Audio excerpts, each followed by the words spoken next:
क्या देख रहे थे जी हम लोग कल? हाँ,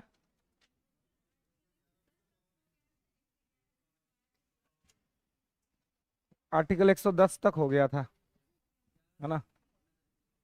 हाँ, 111 पर, हाँ 110 तक हो गया था।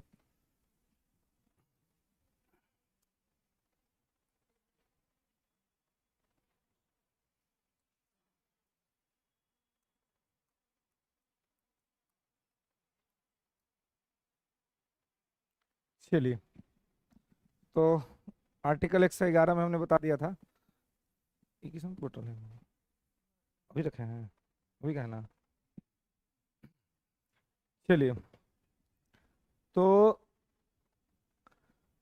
आर्टिकल 111, है ना? वीटो, राष्ट्रपति का वीटो पावर। ठीक है, तो राष्ट्रपति के पास कितना वीटो पावर होता है? आर्टिकल 111 लिख लिए थे ना कल, तो हेडिंग बना ही लिए होंगे कि वीटो पावर 111 में खाली वीटो शक्ति लिखे हैं, तब वीटो शक्ति 111 ही है, बस 111 लगा देना है। ठीक है, या उसमें लिख लीजिए veto power of the president, राष्ट्रपति का वीटो पावर, राष्ट्रपति का वीटो पावर। ठीक है,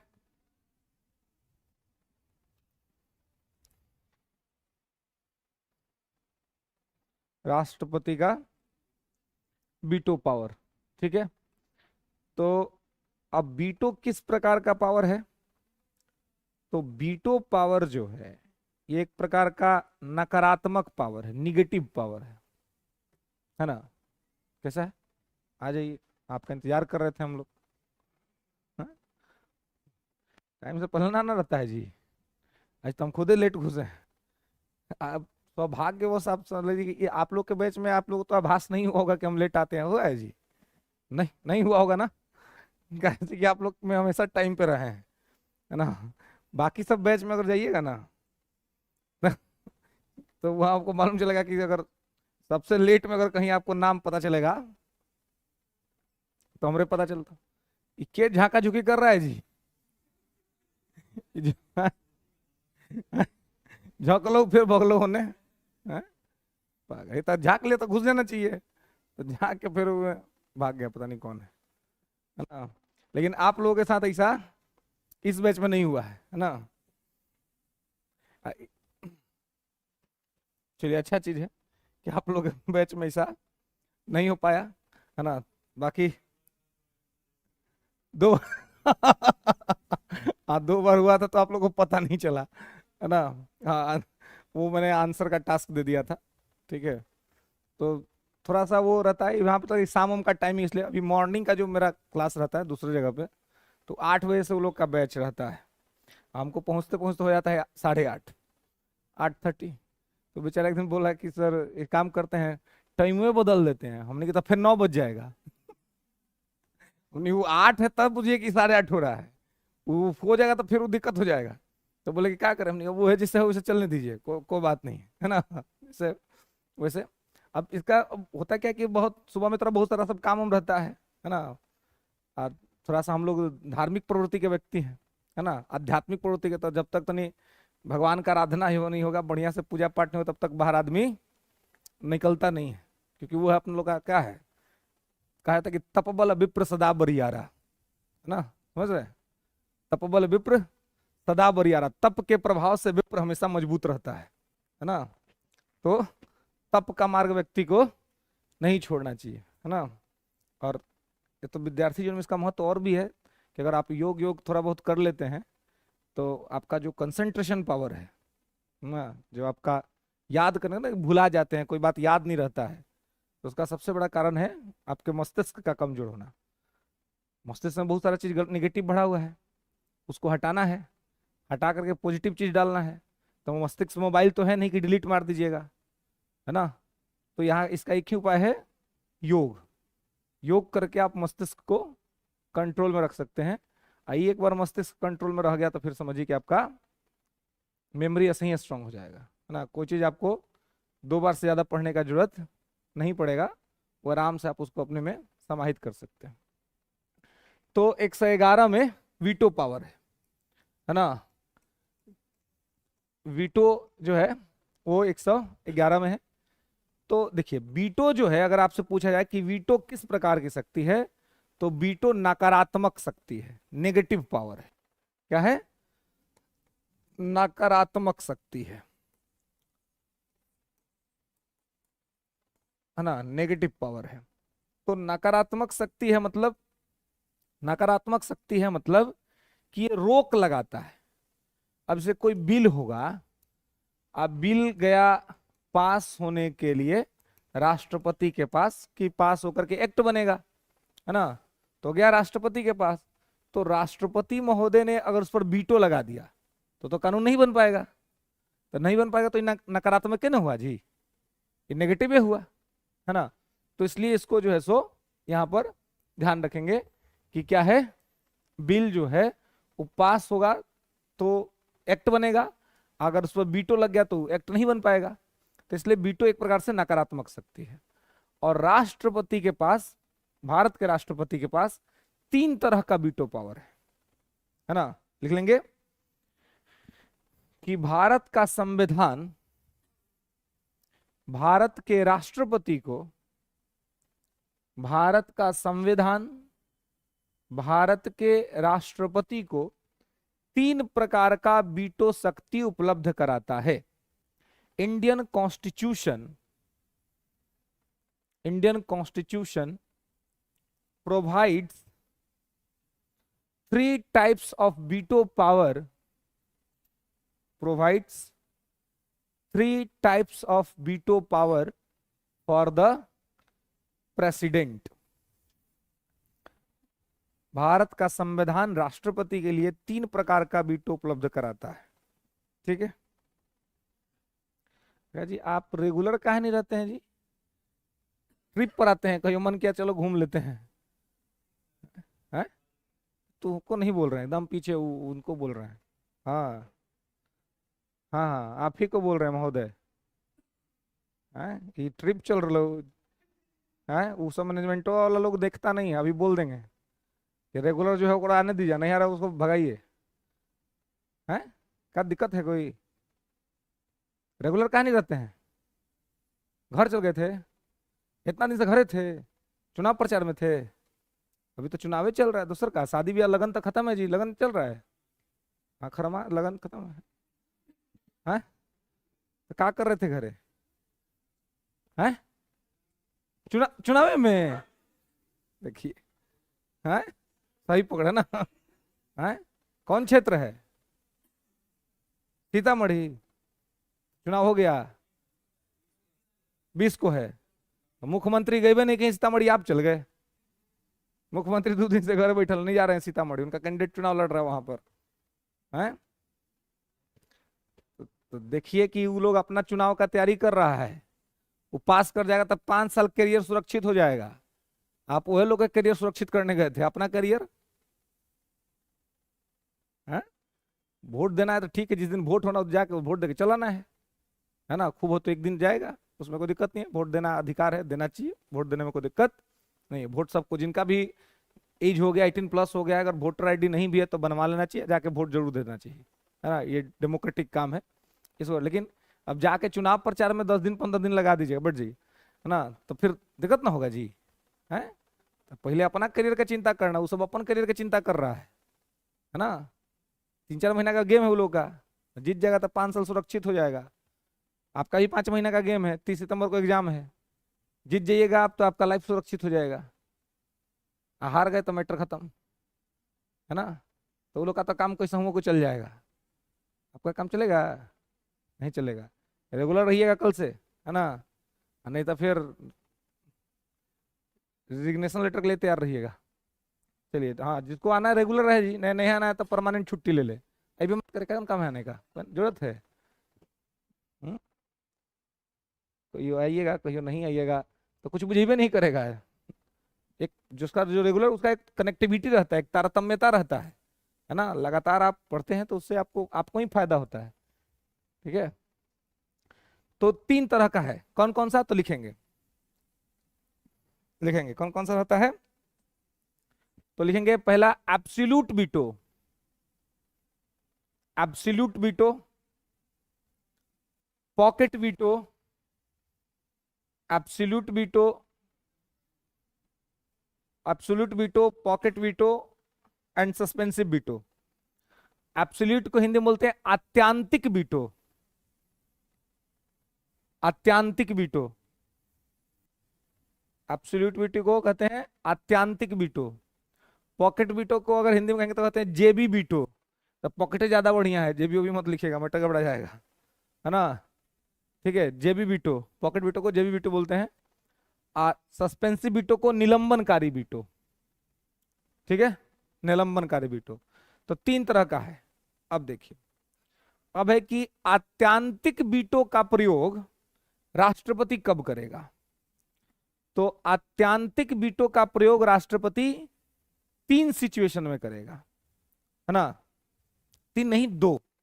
ठीक है, आत्यांतिक एब्सोल्यूट वीटो जो है वो दो सिचुएशन में राष्ट्रपति प्रयोग करेगा। कब कब एब्सोल्यूट वीटो? तो एक तो तब करेगा जब कोई प्राइवेट बिल हो, है ना, निजी विधेयक। ठीक है, तो आपको पहले ही बताए थे कि निजी विधेयक का क्या मतलब है? है?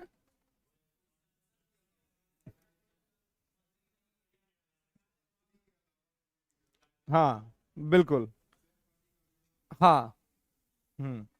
बिल्कुल, आपको ये कहना है कि मंत्री के अलावे यदि कोई भी बिल पेश करता है तो वो कहलाएगा प्राइवेट बिल, वो कहलाएगा निजी विधेयक, है ना। मंत्री मतलब कि मंत्री परिषद पूरा, नॉट केवल कैबिनेट, है ना। तो इसलिए आपको कहना है कि मंत्री के अलावे यदि कोई भी सदस्य कोई बिल पेश करता है, चाहे वो सत्ता पार्टी का ही क्यों ना हो, वो प्राइवेट बिल माना जाएगा। ठीक है, तो प्राइवेट बिल यदि लाया जाएगा तो क्या होगा?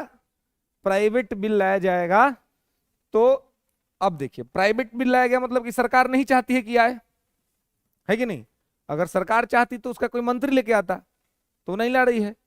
तो मान लीजिए कि आ गया, गलती से पास भी हो गया, लोकसभा से भी पास हो गया और राज्यसभा से भी पास हो गया, और सरकार चाहबे नहीं कर रही है कि कानून बने, तो सरकार सीधे इशारा कर देगी राष्ट्रपति को कि महोदय देख लीजिएगा इसको थोड़ा, वो देख लीजिए, वो लगा देंगे एब्सोल्यूट वीटो, है ना। है, मतलब सरकार मान लीजिए कि कहीं बहुत बार सरकार को अपना इमेज का रख रहता है कि हमको अपना इमेज बचाना है, सरकार पास कर देगी, यहां से पास कर देगी, राज्यसभा पास कर देगी, सरकार कहेगी हम तो पास कर देगी, राष्ट्रपति नहीं पास कर रहे हैं, है ना। राष्ट्रपति को इशारा कर देगी, सर हटिया दीजिए, राष्ट्रपति में हथियार देंगे, टाइम ही नहीं देंगे, इसको साइन नहीं करेंगे, नहीं साइन करेंगे तो कानून नहीं बनेगा। तो जनरली प्राइवेट बिल अगर पास हुआ है तो राष्ट्रपति उस पर लगा देंगे वीटो। ठीक है, तो प्राइवेट बिल पर लगता है एब्सोल्यूट वीटो। क्लियर है ना। नेक्स्ट है आपको लैम्डक सेशन में पास हुआ बिल। लैम्डक सेशन जब राष्ट्रपति पढ़ाए थे तो आपको बताया था लैम्डक सेशन क्या होता है, क्या होता है। हाँ,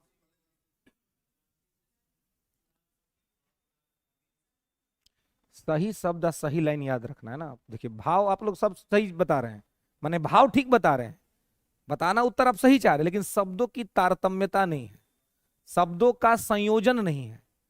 नॉट ओनली, हाँ बोलो।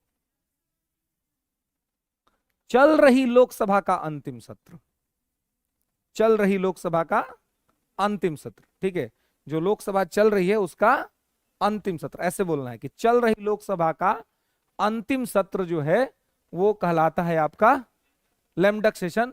तो लैम्डक तो इंग्लिश में बोलते हैं, हिंदी में इसको बोलते हैं पंगु सत्र, है ना। पंगु सत्र आईएएस मेंस में ये पूछा गया था कि पंगु सत्र क्या होता है। इसको कभी कभी बीमार सत्र भी लिख दिया जाता है हिंदी में। ठीक है, इंग्लिश में लिखा रहता है लैम्डक सेशन। ठीक है, तो लैम्डक सेशन चल रही लोकसभा का अंतिम सत्र, जैसे कि अभी कौन सी लोकसभा चल रही है, 17वीं, तो 17वीं का लास्ट सेशन बजट सेशन था, है ना। तो देखिए बजट सेशन में जो भी काम हुआ है वो टेम्पररी काम है। अभी फिर 4 जून को रिजल्ट आएगा, और 4 जून के रिजल्ट के बाद जो नई सरकार बनेगी वो फिर सब काम को फिर से करेगी। तो लेमडक सेशन में कोई कानून अगर पास हो गया तो जब राष्ट्रपति के पास जाता है ना, तो राष्ट्रपति उस पर लगा देते हैं एब्सोल्यूट वीटो। राष्ट्रपति कहते हैं कि इसको अभी पास हम नहीं करेंगे। क्यों? क्योंकि अब 5 साल पूरा हो चुका है लगभग। ये माना जाता है कि चल रही सरकार के पास अब मेजोरिटी नहीं है, मतलब बहुमत नहीं है, या इनके पास अब वो मतलब एक्सपायरी आ गया है। एक्सपायरी दवाई अब खाते हैं नहीं खाते हैं ना, देख लेते हैं कि दवा एक्सपायर कर गया तो नहीं खाते हैं। तो वैसे देखता है कि अब तो एक्सपायरी आ गई, तो इस सरकार का बात मानना ठीक नहीं है। तो क्या करेगा? तो देखेगा कि इस सरकार का बात मानना ठीक नहीं है, बस वो क्या कर देगा कि इसको अपने पास सुरक्षित रख लेगा। इंतजार करेगा सरकार चुनाव के रिजल्ट का। यदि सेम गवर्नमेंट रिपीट हो गई, सेम ही गवर्नमेंट आ गई जिसने पास किया था, इसका मतलब कि जनता ने अभी भी उसमें अपना विश्वास कायम रखा है। तो आते कहेगा राष्ट्रपति से कि महाराज क्या पेंडिंग के लिए पास करिए, पास कर देंगे। लेकिन यदि मान लीजिए कि सरकार चेंज हो गई, दूसरी की सरकार आ गई, तो इसलिए इसी डर से तो राष्ट्रपति साइन नहीं किए हैं। अब दूसरी की सरकार आ गई तो कहेगी कि महाराज इसको खत्म करिए, हम लोग तो इसका विरोध कर रहे थे, लोग जबरदस्ती पास करवा दिया था। बस जैसे ही नई सरकार चुन के आएगी वो कह देगी कि इस कानून को खत्म करिए, राष्ट्रपति इसको खत्म कर देंगे। तो जनरली एब्सोल्यूट वीटो का प्रयोग 2 ही सिचुएशन में होगा। पहला सिचुएशन होगा कि प्राइवेट बिल, और दूसरा होगा लिमडक सेशन में पास हुआ बिल। क्लियर है? दूसरी स्थिति है पॉकेट वीटो की, है ना। पॉकेट वीटो में ऐसा कोई शर्त नहीं है कि संबंधित विषय पर ही मतलब लगाएगा पॉकेट वीटो। कि राष्ट्रपति की अपनी मर्जी है कि राष्ट्रपति किस विषय पर पॉकेट वीटो लगाना चाह रहे हैं। ठीक है? अगर वो पॉकेट वीटो बहुत गंभीर चीज होता है, अगर पॉकेट वीटो लग गया तो फिर समझिए कि वो कानून बन ही नहीं पाएगा कभी। इसलिए राष्ट्रपति बहुत सोच समझ के लगाते हैं। अभी तक पॉकेट वीटो का प्रयोग सिर्फ एक ही बार हुआ, है ना, वो ज्ञानी जैल सिंह ने किया था डाक बिल पर। ठीक है, डाक बिल के संबंध में कर दिया था क्योंकि उससे लोगों की प्राइवेसी भंग हो रही थी। तो एक मतलब उनके पास लॉजिक भी स्ट्रांग था कि हम क्यों कर रहे हैं, कि उसमें वो का नियम था कि बीच में कहीं पर भी कोई लेटर निकाल के पढ़ सकता है। तब सोचिए कि अब कोई किसी का लेटर पढ़ लेगा, दिक्कत होगा नहीं होगा जी? बहुत दिक्कत हो जाएगा, है कि नहीं? कल तुम का मैटर सब कह रहे थे, उस सब मैटर में तो और दिक्कत होता है। बीच में धरा गए तो मजिस्ट्रेट चेक में पकड़ा जाएगा। हाँ जी, क्या मनी बिल पे तो अप्लाई होगा ही नहीं। मनी बिल पर तो राष्ट्रपति भी उसको पुनर्विचार के लिए नहीं भेज सकते हैं, नहीं होगा ही नहीं। क्योंकि मनी बिल को तो राष्ट्रपति पहले ही प्री परमिशन, कल नहीं पढ़े थे, कल ही आपको बता दिए थे कि ना तो मनी बिल पर कंबाइंड सेशन आएगा और ना राष्ट्रपति मनी बिल को पुनर्विचार के लिए भेजेगा। तो जब पुनर्विचार तक नहीं भेज सकते तो आप वीटो किसे लगा सकते हैं? रुपया पैसा का मैटर है, उसमें देरी नहीं होता है ना। तो उस पर वो पॉकेट वीटो लगा ही नहीं सकते हैं क्योंकि मनी बिल को पहले ही प्री परमिशन रहता है। तो जिस चीज को आपने पहले ही परमिशन दे दी है उसको आप दोबारा जो है सो वीटो नहीं कर सकते। ठीक है? हाँ जी,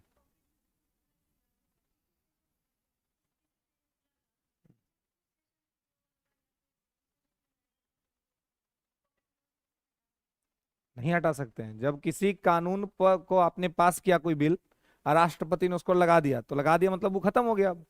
ठीक है, परमानेंट खत्म हो गया। हाँ, अब आप ये ट्राई कर सकते हैं कि फिर से उसी कानून को दूसरे तरीके से आप बनाएं, जो खामियां उसको आप हटाए कम करके और फिर ठीक से बनाए, फिर राष्ट्रपति के पास जाए, फिर राष्ट्रपति देखेगा, उसको लगेगा कि नहीं, इसमें जिस आपत्ति के वजह से मैंने इसको खारिज किया था, जिस आपत्ति की वजह से मैंने इसको रोक दिया था, अब वो कमी इसमें नहीं रह गई है, तो हो सकता है उसको पास कर दे। ये राष्ट्रपति पर डिपेंड करेगा।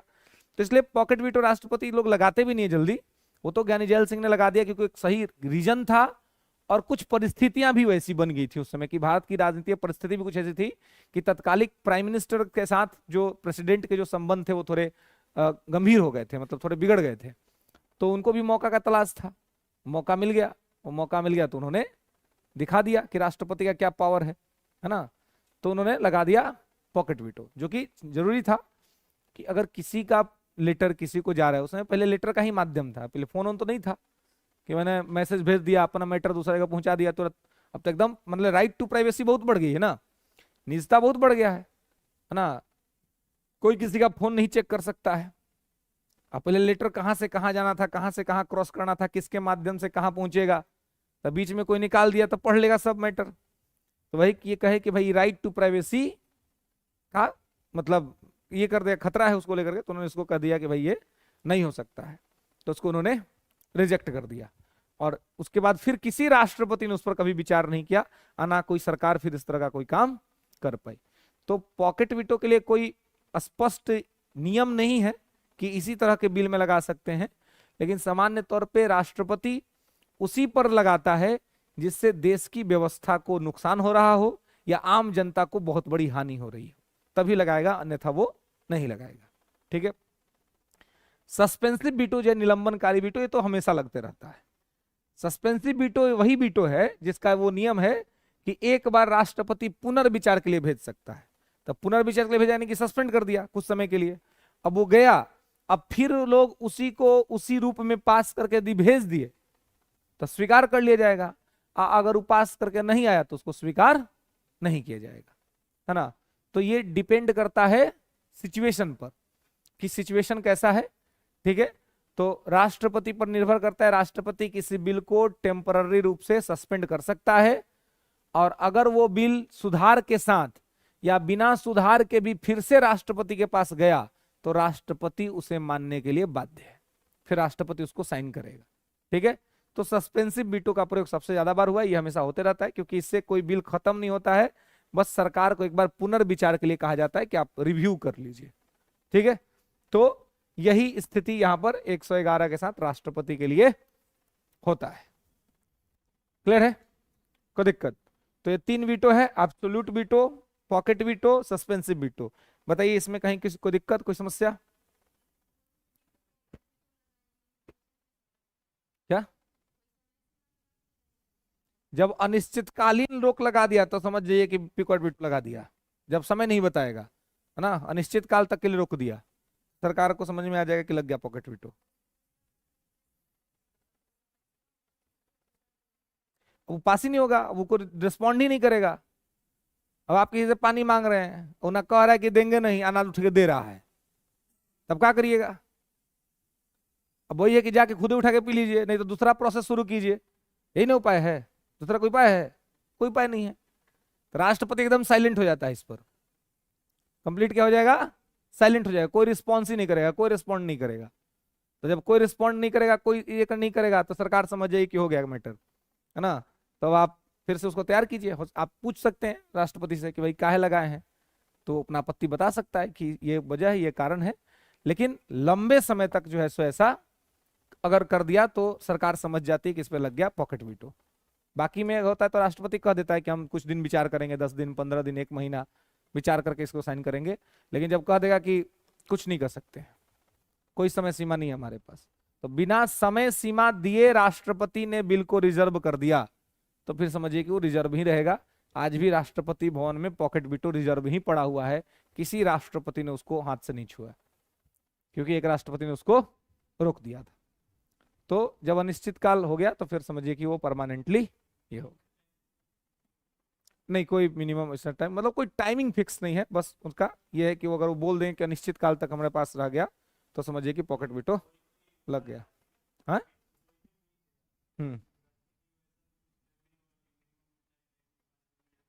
नहीं, ऐसा कोई टाइम की बाध्यता, समय की बाध्यता राष्ट्रपति पे नहीं रहती है कि आप 10 दिन के अंदर साइन करके भेज दीजिए, है ना। उस सरकार के साथ उसकी अंडरस्टैंडिंग होती है, सरकार कहती है कि सर इसको देख लीजिए, हमको मन है, कर देता है, क्योंकि राष्ट्रपति कोऑपरेटिव ही है, सरकार के साथ वो कोऑपरेट करता है, सरकार के साथ वो लड़ता नहीं है। ठीक है। हाँ, लड़ने का कोई पॉइंट आएगा तब वो लड़ेगा, ज्ञानी जैल सिंह को पॉइंट मिला था तब वो लड़े थे, अन्यथा सभी राष्ट्रपति सरकार के लिए कोऑपरेटिव के तौर पे ही काम करते हैं, क्योंकि वो घर के मुखिया हैं, है ना। तो उनका काम है कि वो सभी सदस्यों को एक साथ करके आगे बढ़ाएं, इसलिए वो लड़ने का काम राष्ट्रपति नहीं करते हैं। तो हाँ, नहीं, ना अमेंडमेंट में लगेगा ना मनी बिल में लगेगा, कौन में नहीं लगेगा, क्योंकि अमेंडमेंट का भी पहले से परमिशन रहता है। ठीक है। चलिए, तो इसमें ये 3 तरह के वीटो आपको जो है सो राष्ट्रपति के पास था। ठीक है। अब आइए आर्टिकल 112। Article 112 budget.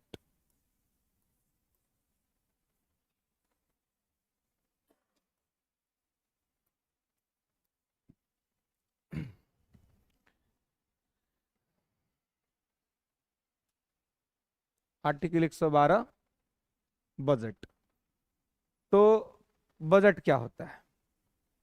देखिए, आर्टिकल 112 में बजट का चर्चा है, ठीक है। हालांकि बजट शब्द जो है ये भारत के संविधान में नहीं है। भारत के संविधान में है एनुअल फाइनेंशियल स्टेटमेंट, है ना, वार्षिक वित्तीय विवरण।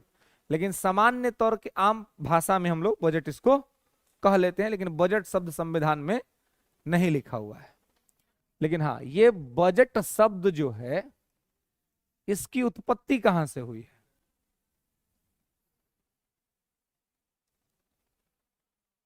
हम्म? कहां से? फ्रांस से? अच्छा, तो ये मैंने फ्रांस से आया है ये, ठीक है। और कोई? फ्रांस? सब फ्रांस से? पहली बार प्रयोग ब्रिटेन में हुआ था। अच्छा, और कोई? और कोई देश का नाम याद आ रहा है? हैं? रसिया, हाँ। अभी सही। अभी ये जो है,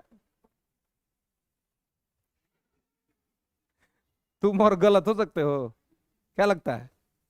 तो हो सकते हो तो हो, पगला। रसिया कहां से होते हो, हैं? कोई बात नहीं।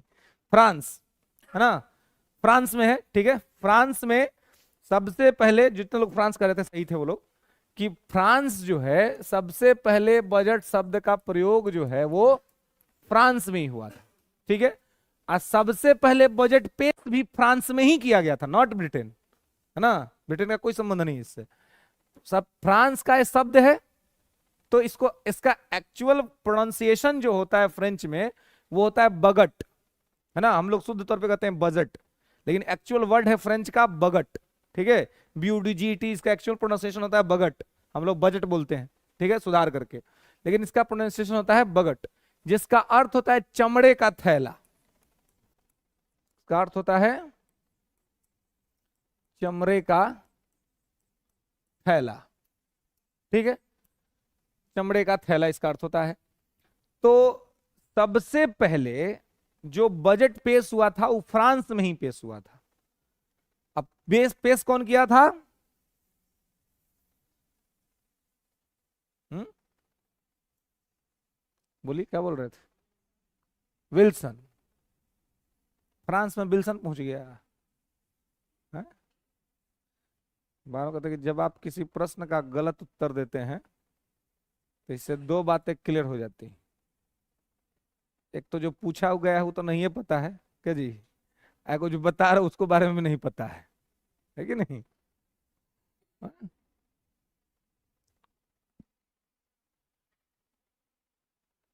चलिए, देखिए, चमड़े का थैला, ठीक है। और इसको सबसे पहले जिसने पेश किया था उस व्यक्ति का नाम था कोलबर्ट। और ये कौन था? तो लुई 14 का फाइनेंस मिनिस्टर था फ्रांस में। लुई 14वां का वित्त मंत्री था ये।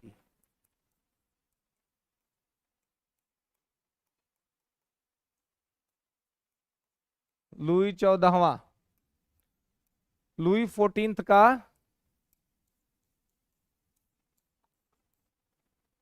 ठीक है, फाइनेंस मिनिस्टर था, ठीक है। तो लुई 14वां का फाइनेंस मिनिस्टर था, और इसी ने सबसे पहले फ्रांस में बजट पेश किया था, ठीक है। तो अब है कि बजट होता क्या है? बजट किसे कहेंगे? अगर पूछा जाए कि बजट किसे कहते हैं तो क्या कहेंगे?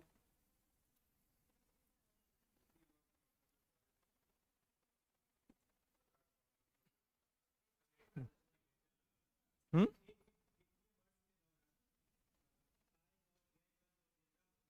हम्म, बिल्कुल, गुड। एक वित्तीय वर्ष के दौरान आय और व्यय का ब्यौरा वित्तीय जो है सो बजट कहलाता है, ठीक है। बजट में अंडर वन फाइनेंशियल ईयर, है ना, एक वित्तीय वर्ष में, एक वित्तीय वर्ष में सरकार के द्वारा किया गया आय और व्यय का ब्यौरा होता है बजट, है ना। अंडर वन फाइनेंशियल ईयर, हाँ बोलिए बट जी, अगर आपसे पूछा जाएगा कि बजट क्या होता है तो आपको यही कहना है कि एक वित्तीय वर्ष का आय और व्यय का ब्यौरा होता है, आने वाला जाने वाला नहीं कहना है। हाँ, रुक जाइए ना, आते हैं उस पे ना, अभी इतना समझ में आया बात कि बजट क्या हो। ठीक है, हाँ, under one financial year total income and expenditure, total income and expenditure description, description available here, that is called budget. ठीक है, मतलब आपको ध्यान रखना है कि एक साल के अंदर में, है ना, एक साल में, और वो क्या, वित्तीय वर्ष। तो वित्तीय वर्ष जब कह दिए ना तो समझदार आदमी समझ जाएगा कि क्या बात कह रहा है। अब आप मान लीजिए कि वित्तीय वर्ष की बात होगी और अब मैं आपसे पूछूं कि कि भारत का वित्तीय वर्ष क्या है, तो हो गया कि नहीं हो गया आगामी।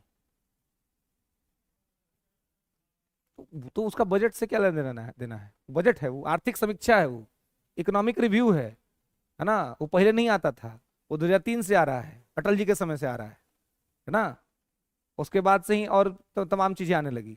तो वो बजट नहीं है ना, अभी किस पे बात कर रहे हैं, बजट की बात कर रहे हैं, है ना। तो इसलिए ध्यान रखना है, ठीक है, कि क्या है। और देखिए सबसे बड़ा याद करने में और चीजों में समस्या क्या होती है आप लोगों को, कि कनेक्टिविटी नहीं रहती है लॉजिक्स में। लॉजिक्स में कनेक्टिविटी रहेगा तो एकदम स्मूथली आप बातों को समझते चल जाएंगे। दिक्कत कब होती है, जब आप हौच पौच कर देते हैं, अपने थॉट्स में आप घुल मिल जाते हैं, किसी चीज को कहीं पे मिला दिया, किसी चीज पे कहीं पे मिला दिया, अब आपका कंसेप्ट क्लियर नहीं हुआ। तो बहुत इंपॉर्टेंट होता है कि आप बारीकी से लॉजिक्स को पकड़े और उसको कनेक्ट करें सटीकता के साथ। इससे क्या होगा, कंफ्यूजन नहीं होगा।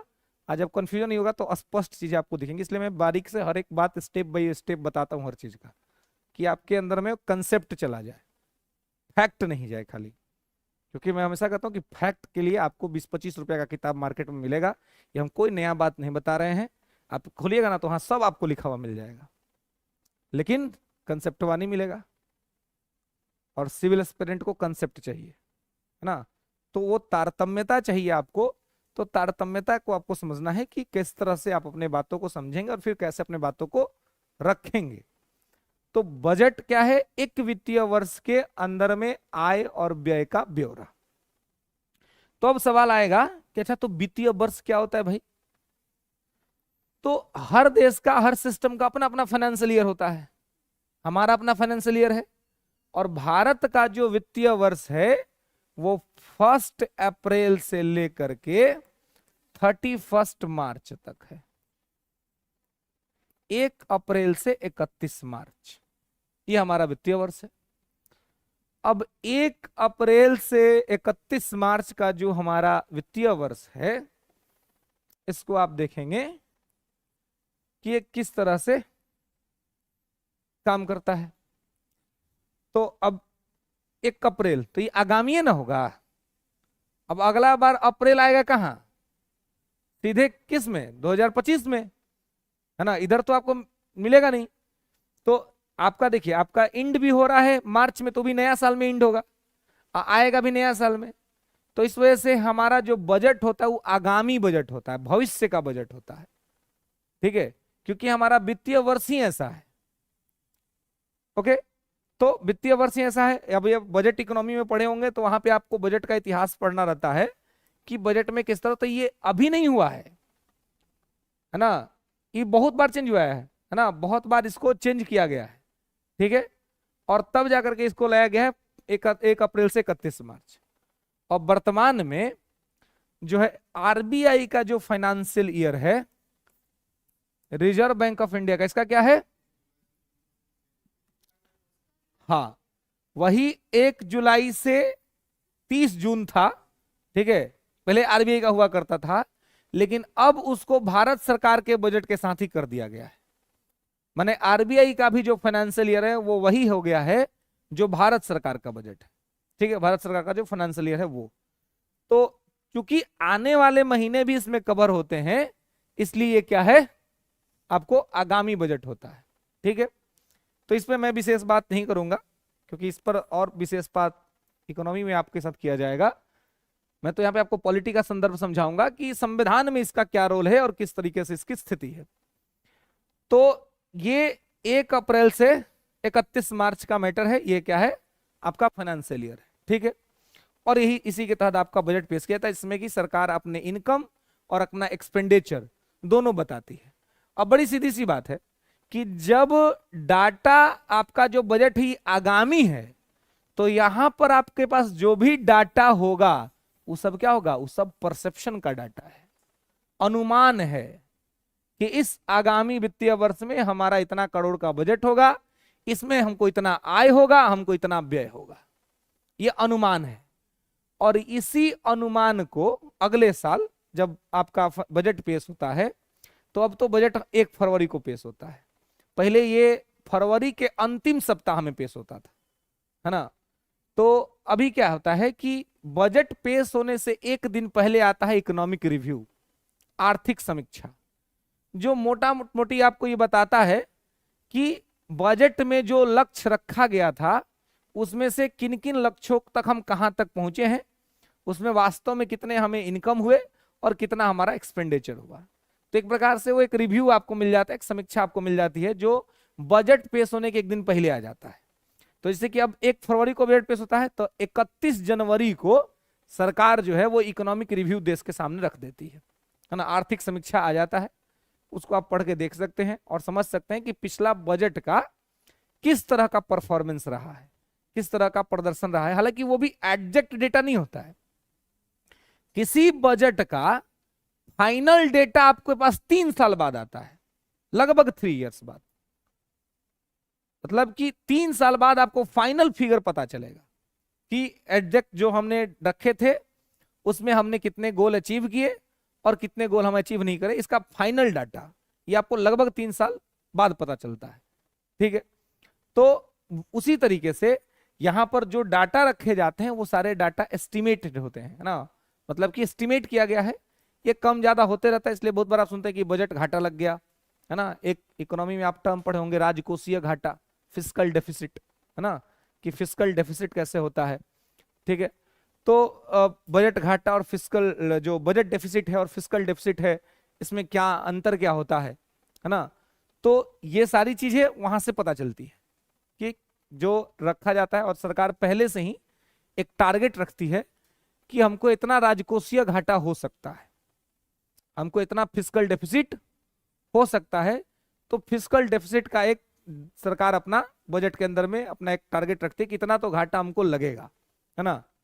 तो अब घाटा लगना अच्छा बात है कि बुरा बात है बजट के अंदर में, मतलब जितना टारगेट किया उससे ज्यादा खर्चा कर दिया।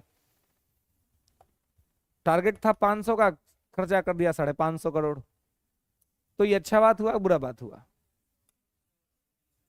अच्छा हुआ। 500 के टारगेट करके 550 करोड़ खर्चा कर दिया, अच्छा हुआ है क्या? प्रॉफिट? इसमें कौन सा प्रॉफिट? हाँ, डिपेंड्स अपॉन प्रॉफिट। तो मतलब किस तरह का प्रॉफिट? तो अगर आपने एक्स्ट्रा खर्चा कर दिया तो आप लॉजिकली बताइएगा ना कौन सा प्रॉफिट की बात कर रहे हैं आप।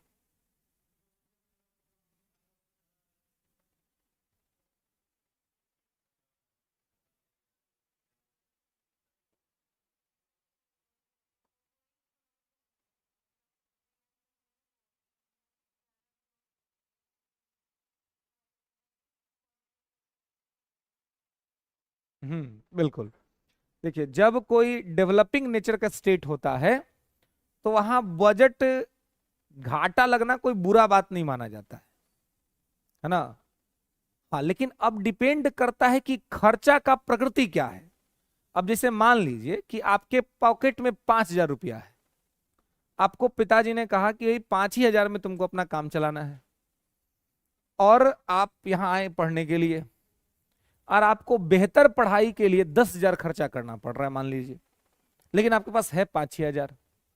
तो आपने अपने बगल के किसी मित्र से कहा कि भाई मुझे 5,000 दो, मैं पढ़ना चाहता हूँ, मुझे अच्छी क्वालिटी की पढ़ाई चाहिए, जो कि 5,000 में नहीं हो पा रही है, तो मुझे 10,000 खर्चा करना पड़ेगा। तो आप ले लेते हैं कहीं से कर्जा, आपको मिल जाता है, आप पढ़ाई कर लेते हैं। तो अब हो गया आप 5,000 आप पे कर्जा, लेकिन वो 5,000 आपने कर्ज इसलिए लिया ताकि आप अपने आप को एक बेहतर मानव संसाधन बना सके, बेहतर ह्यूमन रिसोर्स बना सके।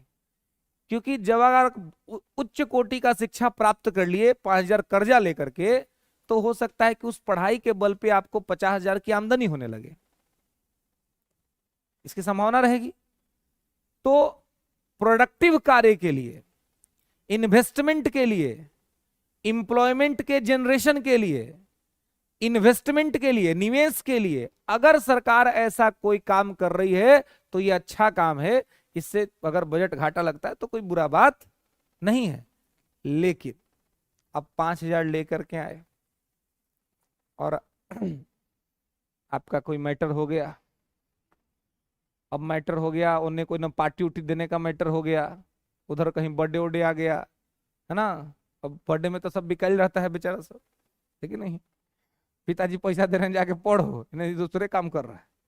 तो अब देखिए, अब भाई कि भाई बढ़िया गिफ्ट ना खरीदेगा तो मैटर घबरा जाएगा। अब पैसा 5,000 है, पढ़ना है तो क्या करेगा, अब पढ़ाई से कंप्रोमाइज कर देगा, है कि नहीं। एगो तो उधर का पैसा खर्चा कर देगा, आ कोनो दोस्त से कहे कि लाओ 2,000 तू ला हमरा, कहला तो पार्टी देना है। अब 2,000 का पार्टी दे दिया, अब 5,000 अपने लेके आया था, वो 3,000 खर्चा कर दिया। अब घाटा में चल गया बजट, पिताजी 5,000 दे के भेजे थे पढ़ने के लिए, तो एगो तो 3,000 उसमें से लॉस कर दिया, 2,000 का लोन चढ़ा लिया। अभी कैसा डेफिसिट है, अब ये डेफिसिट गलत है, ये नेगेटिव है, क्योंकि इससे कोई कैपिटल का जनरेशन नहीं हुआ, कोई पूंजी निर्माण नहीं हुआ, बल्कि पूंजी का अपवाह हो गया, पूंजी फ्री में चल गया, है ना। तो ऐसा स्थिति में क्या है कि अगर इस तरह का घाटा लगे तो बुरा बात है, ये नहीं होना चाहिए। खाने पीने पर खर्चा कर दिया, उड़ाने पर खर्चा कर दिया, ये सब नहीं होना चाहिए। पूंजी निर्माण पर खर्चा हो। इकोनॉमी के अंदर में जब आप एक्सपेंडिचर पढ़ेंगे तो एक्सपेंडिचर दो तरह का होता है, एक कैपिटल एक्सपेंडिचर होता है, ठीक है, जिसको कहते हैं पूंजीगत व्यय, और एक होता है रेवेन्यू एक्सपेंडिचर, जो कहते हैं राजस्व व्यय। तो राजस्व व्यय जिसका ज्यादा होगा वो गरीब होगा ही होगा, आज जिसका पूंजीगत व्यय ज्यादा होगा उसको अमीर बनने से कोई रोक नहीं सकता है, आज न तो कल बनेगा अमीर। इसलिए इकोनॉमी का रूल कहता है कि जब भी खर्च करो तो कैपिटल पे खर्चा करो, संसाधन बनाओ। रास्ते से गुजर रहे हो, कोई अच्छा मैगजीन दिख गया, उससे तुम्हारा नॉलेज बढ़ सकता है तो वो खरीद लो, तुलनात्मक की बगल में पकौड़ा खाने से, चाय पीने से, है ना। कितना लोग तो महोदय अलग अलग तरह का शौक लगा लेते हैं सिगरेट पीने के। तो ऐसा चीज है बताइए कि वो तो पैसा खर्च किया और ऊपर से फेफड़ों बर्बाद किया, 2-3 तरह का लॉस एक साथ ले लिया, है कि नहीं। तो क्या, वो तो अपने आप को और बर्बाद कर रहे हो, खत्म कर रहे हो। राजस्व व्यय होता है रोज का खर्चा, रोज का जो खर्चा होता है सरकार का उसको राजस्व व्यय कहते हैं। जैसे आपका रोज का खर्चा होता है ना, तो रोज में कुछ खर्चा होता है कंपल्सिव काइंड का, जैसे खाना तो खाना ही है ना, तो खाना अच्छा खाइए ताकि तबीयत आपका स्वस्थ रहे, बढ़िया रहे। तो खाने पे खर्चा करने में कोई दिक्कत नहीं है, तो खाने में बढ़िया चीज खाइए, हरा सब्जी खाइए, चावल दाल ये सब खाइए पीजिए। अब खाने के चक्कर में करेंगे ना हम रोज पनीर खाएंगे, तो रोज पनीर खाइएगा तो भाई रेटवा बढ़ल है उसका। तो कंपल्सिव काइंड में आपको रोज पनीर खाना है, पालक खाइए कहियो, खाली पनीर छोड़ दीजिए, है कि नहीं। तो इससे क्या होगा, आपका सेविंग होगा, यह सेविंग जो आपका बचेगा वो कैपिटल में इन्वेस्ट होगा, जो बचेगा उससे आपका पूंजी निर्माण होगा, और जब पूंजी निर्माण होगा तो आपके अमीर बनने के चांसेस रहेंगे। गरीब देशों का देखिएगा बजट, उनका रेवेन्यू एक्सपेंडिचर ज्यादा रहता है, और आप अमीर देश का बजट देखिएगा उनका कैपिटल एक्सपेंडिचर ज्यादा रहता है।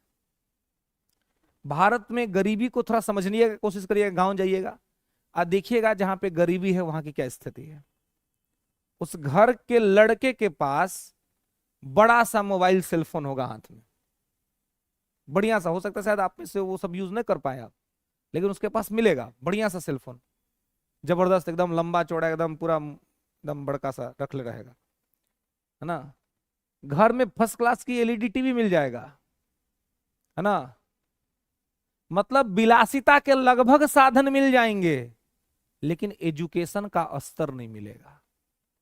पूछेगी पढ़ाई लिखाई कितना हुआ, तो कहेगा कि स्कूल जाइबे नहीं करते हैं, माता पिता भेज ही नहीं रहे। इवन शहरों के अंदर में भी, शहर के अंदर जो लोग काम करते हैं घरों के अंदर में, उनके काम का पूरा सम्मान है कि वो किसी तरह से मेहनत कर रहे हैं और अपना परिवार चला रहे हैं, लेकिन उनको ये जरूर देखना चाहिए कि हम ही काम कर रहे हैं, हमारा बच्चा ही काम ना करे, कम से कम हमारा बच्चा पढ़ा लिखे, तो वो काम करेंगे, मेहनत से पैसा कमाएंगे, घर जाएंगे, बच्चों को स्कूल नहीं भेजेंगे, और वो है अपना मेहनत के पैसा से बच्चा को मोबाइल खरीद के दे देंगे। अब ये क्या हो गया, अब वो एक तो पढ़ेगा नहीं, उसका स्थिति और खराब हो गया। तो जब पढ़ेगा नहीं तो उसके माता पिता तो ये काम करने के लिए अभिशप्त थे ही, अब भविष्य में वो ही काम करने के लिए अभिशप्त हो जाएगा। अब उसको क्या करना चाहिए, उसको कैपिटल एक्सपेंडिचर करना चाहिए, ये सब चीज पे खर्चा ना करके जो पैसा उसको बचा करके पूंजीगत निर्माण करना चाहिए। पिछले कुछ वर्षों से यदि आप भारत सरकार के बजट को देखेंगे तो भारत सरकार के बजट पर लिखा रहता है कैपेक्स बजट, कैपेक्स बजट। अब ये कैपेक्स बजट भारत सरकार के बजट पे लिखा रहता है, ये यूपीएससी ने 2019 में ही पूछ लिया था कि कैपेक्स का क्या मतलब है। तो यही है कि पूंजीगत व्यय हम बढ़ा रहे हैं, है ना। हम पूंजीगत व्यय, हम पूंजी निर्माण पे खर्चा कर रहे हैं, हम पूंजी निर्माण करना चाह रहे हैं, है ना। आप कर्जा लेकर के मान लीजिए कोई ट्रैक्टर खरीद लिए, तो उस ट्रैक्टर से आमदनी होगी ना आपको, वो ट्रैक्टर बहुत तरह का आमदनी आपको देगा, है ना। किसी का घर बनेगा तो ईंटा धोने का काम करेगा, खेत में जब बुआई का फसल आएगा तो वहां पे उसको खेत में उसका काम लग जाएगा, तमाम तरह का काम रहेगा, है ना। लेकिन आप जो है सो 1.5 लाख का आईफोन खरीद लिए, है ना, आईफोन वहां का यूज करिएगा। आईफोन अच्छा चीज है, लेकिन किसके लिए है, जो आईटी सेक्टर में काम कर रहा है, जो इंफॉर्मेशन टेक्नोलॉजी पे काम कर रहा है, वो उसका जॉब है, उसका प्रोफाइल है, जॉब प्रोफाइल है, वो उसके लिए वो फायदा करेगा, तो उसकी सैलरी भी 7-8 लाख रुपया होगी। लेकिन यह कमाए के ठीक है नहीं है, बस सबक है कि आईफोन चलाएंगे, तो चोरी करके चलाएंगे आईफोन। आईफोन खरीदने में कोई बुरी बात नहीं है, चलाइए 1.5 लाख का आईफोन, कोई दिक्कत नहीं है, लेकिन तब चलाइए जब आपका सैलरी कम से कम 3 लाख रुपया महीना हो, कोई दिक्कत नहीं चलाने में, है ना। लेकिन मालूम चला ये कमाए के 20,000 चलाएंगे आईफोन है, तो दिखते हैं। तो इसीलिए गरीबी होती है, गरीबी इसलिए होती है क्योंकि हम जो है वो रेवेन्यू एक्सपेंडिचर को ज्यादा कर देते हैं और कैपिटल एक्सपेंडिचर को कम कर देते हैं। रेवेन्यू एक्सपेंडिचर को कम करके कैपिटल एक्सपेंडिचर को हम जितना बढ़ाएंगे, अमीर बनने की संभावनाएं उतना ज्यादा रहेगी। इसलिए कैपिटल एक्सपेंडिचर कोई भी किसी भी बजट का सबसे इंपॉर्टेंट पार्ट होता है ना। हालांकि ये चलिए इकोनॉमी का बात है, ठीक है। आइए यहां पर हम लोग देखते हैं कि स्थिति क्या है, किस तरह से है कि अब 112 में जो ये बजट लिखा हुआ है, तो यहां पर मतलब बजट तो नहीं लिखा हुआ है, वार्षिक वित्तीय विवरण, है ना, एनुअल फाइनेंशियल स्टेटमेंट, है ना, एनुअल फाइनेंशियल स्टेटमेंट, ठीक है। तो वार्षिक वित्तीय विवरण, तो यहां पर मुख्य तौर पे किसी को जो है वो ये नहीं कहा गया है कि भाई आप जो है सो मतलब बजट शब्द का प्रयोग करिए या कुछ भी, बजट बस आम बोलचाल में प्रयोग होता है, बजट संविधान में कहीं नहीं लिखा हुआ है। संविधान में लिखा हुआ है इंग्लिश में एनुअल फाइनेंशियल स्टेटमेंट, या हिंदी में लिखा हुआ है वार्षिक वित्तीय विवरण 112 में, ठीक है। अब है कि भारत में सबसे पहले बजट कब पेश किया गया था, भारत में बजट का क्या इतिहास रहा है, हिस्ट्री में पढ़े होंगे। 1860-61, 1860-61 में भारत में पहली बार जो है वो बजट पेश किया गया था, ठीक है। किसने पेश किया था, किसने, किसके काल में,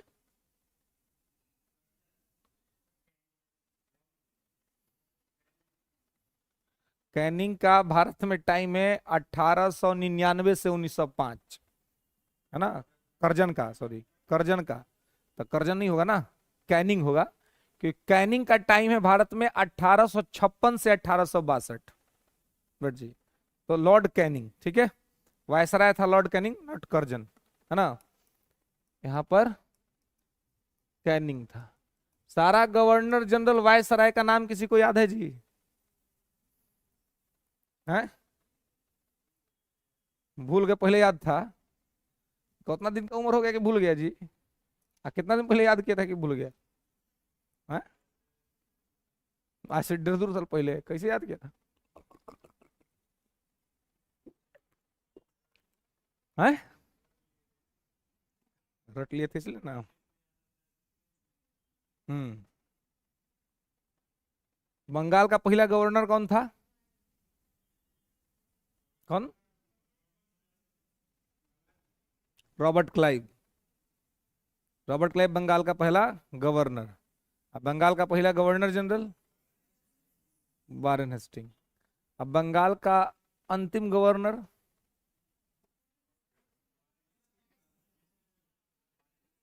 वारेन हेस्टिंग है। वारेन हेस्टिंग है। अब बंगाल का अंतिम governor general, good, Lord William Bentinck. और वही था भारत का पहला गवर्नर जनरल, है ना। पहला वायसराय लॉर्ड कैनिंग, और पहला भारत सचिव, यह हो जाएगा।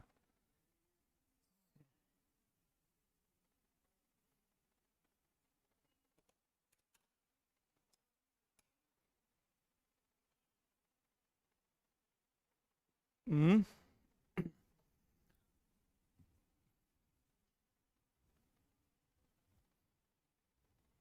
कि इन्हें बोले पढ़तो उन्हें।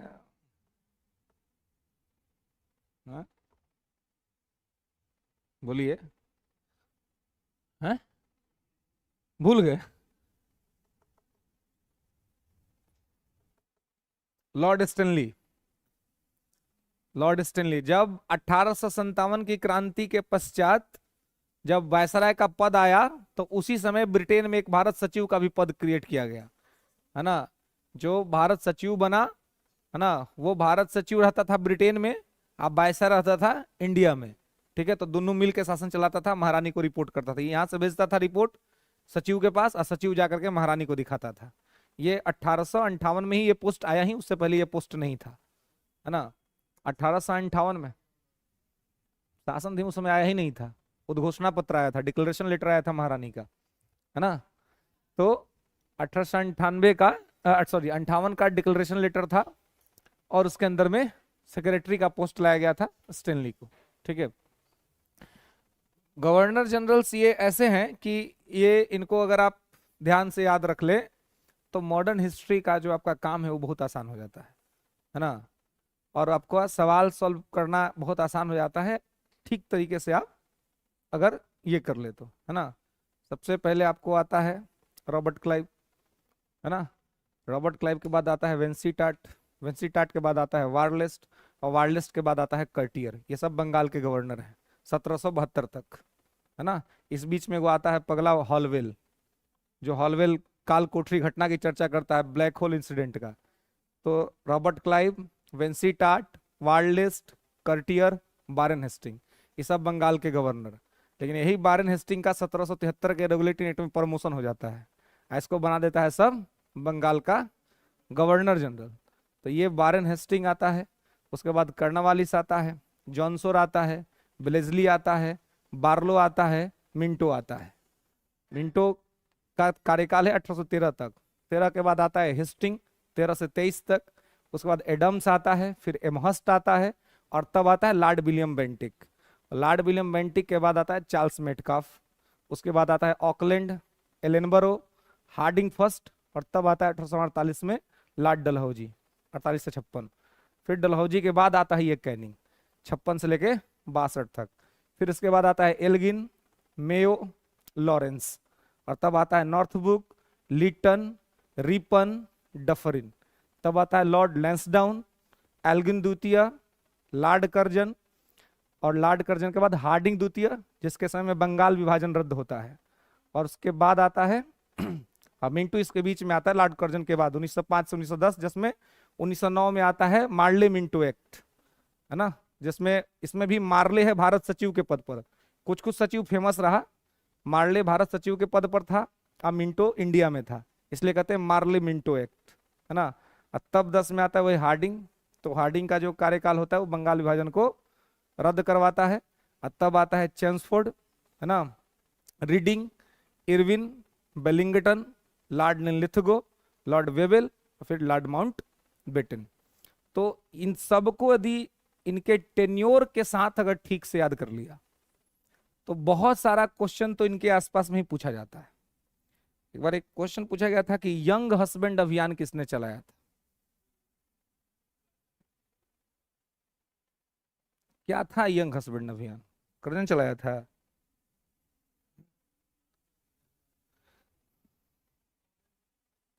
ऑकलैंड। क्या था यंग हस्बैंड अभियान? हाँ, तिब्बत में क्या हुआ था? हाँ,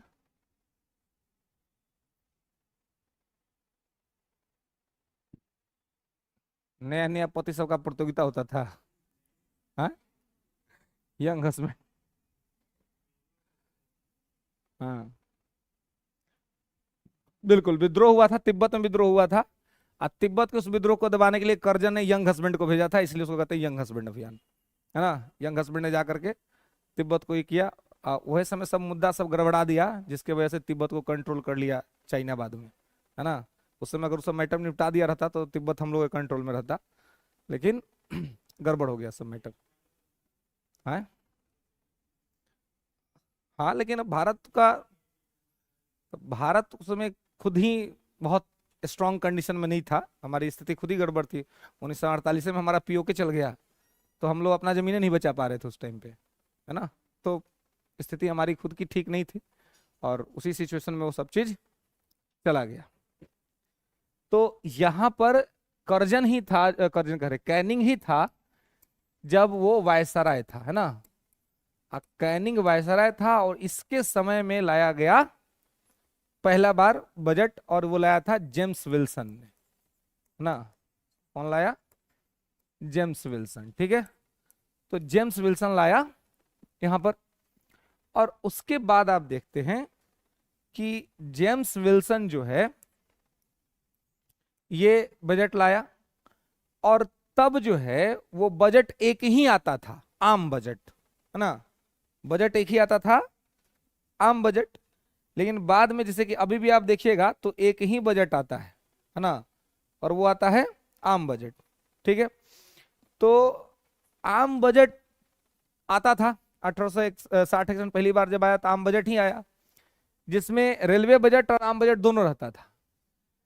लेकिन फिर क्या हुआ कि 1921 में एक कमिटी बनी, एकवर्थ कमिटी। एकवर्थ कमिटी बनी, और एकवर्थ कमिटी के सिफारिश पर एकवर्थ कमिटी ने 1924 में अपनी सिफारिश दी कि रेल बजट को आम बजट से अलग कर दीजिए, ठीक है। तो इसने सिफारिश की कि रेल बजट अलग से लेके आइए, आम बजट अलग से लेके आइए। उससे पहले रेल बजट आम बजट एक ही साथ आता था। तो एकवर्थ कमिटी ने सिफारिश किया कि रेल बजट अलग से, आम बजट अलग से।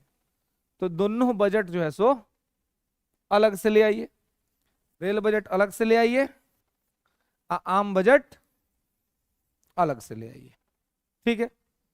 ये यहां पर हुआ।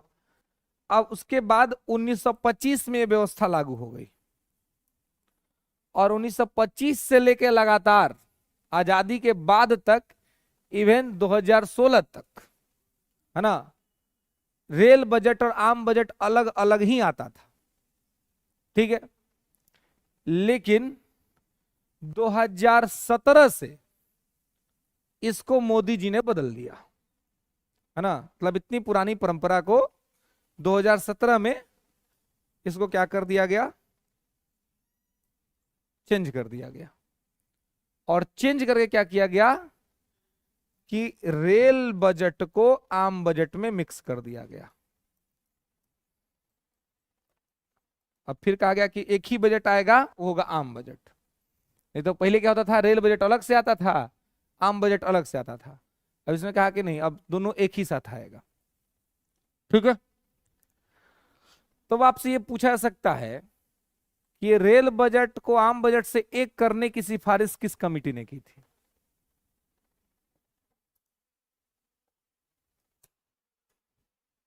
हम्म, बिल्कुल गुड, विवेक देवराय समिति, है ना। प्रधानमंत्री के इकोनॉमिक एडवाइजर हैं, आर्थिक सलाहकार हैं प्राइम मिनिस्टर के, है ना।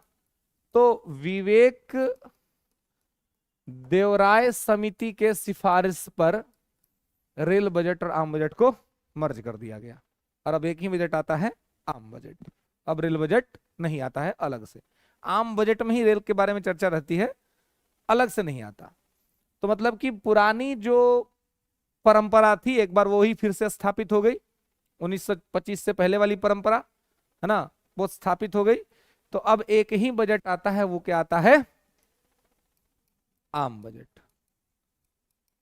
क्लियर है यहां तक, मेरे को दिक्कत? ठीक है। तो अब हमारे यहाँ केवल आता है आम बजट, और वो भी आता है 1 फरवरी को, है ना। पहले आता था फरवरी के अंतिम सप्ताह में, ठीक है। अब आता है आपको 1 फरवरी को ही। तो ये अभी नहीं, वो पहले ही था, अटल जी के काल में उसको बदल दिया गया, 11 बजे दिन कर दिया गया। ठीक है, पहले शाम में आता था, है ना, अब 11 बजे दिन में पेश हो जाता है।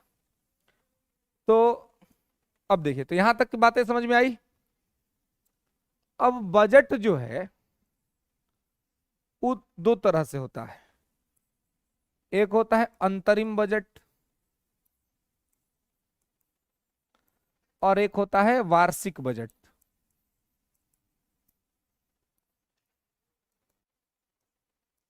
है ना।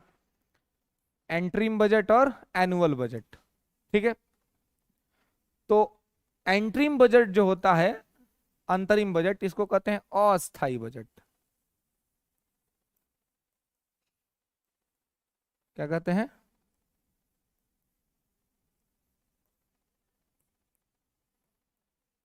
अस्थाई बजट, ठीक है। अस्थाई बजट मतलब कि कुछ समय के लिए बजट आता है, ये हमेशा के लिए बजट नहीं आता है।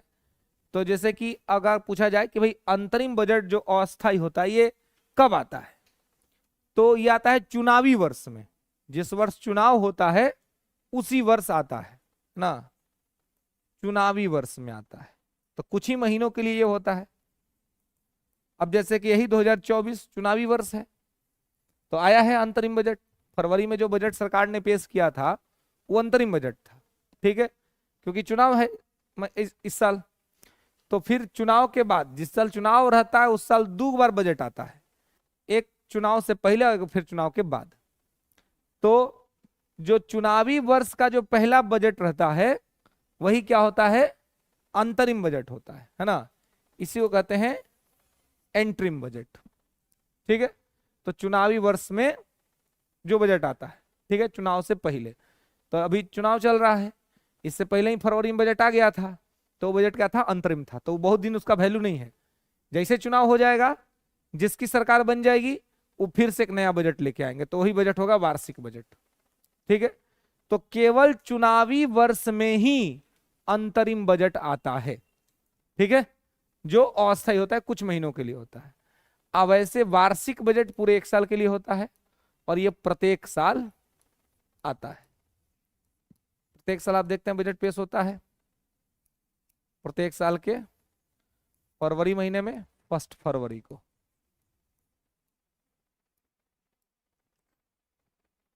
ठीक है। हम्म, नहीं दोनों रहता है, इसमें भी दोनों रहता है, इसमें भी आय और व्यय दोनों आपको रहता है, इनकम और एक्सपेंडिचर दोनों रहता है, और इसमें इसी बीच जो समय चल रहा है उस समय के लिए आपको सरकार अपना इनकम बताती है और सरकार अपना एक्सपेंडिचर बताती है। क्या? वो बिल होता है विनियोग विधेयक, जिससे सरकार पैसा निकालती है, अप्रोप्रिएशन बिल। तो यहां पे समझ रहे हैं कि ये क्या होता है, किस तरीके से होता है? क्लियर है? समझ में आया बात?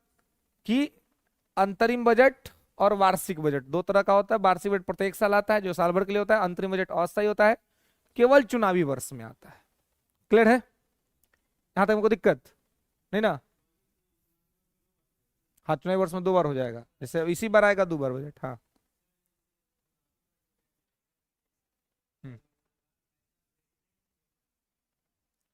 प्रेसिडेंट के अगर देखिए, मतलब बजट पास होने में लेट हो रहा है, सरकार को पैसा नहीं मिल रहा है, तब प्रेसिडेंट को कहेगी कि हमको आपका जो कंटीजेंसी फंड है, आकस्मिक निधि, वहां से हमको पैसा उपलब्ध करा दीजिए, क्योंकि बजट अभी हमारा पास नहीं हो पा रहा है, तो पैसा नहीं निकल पा रहा है।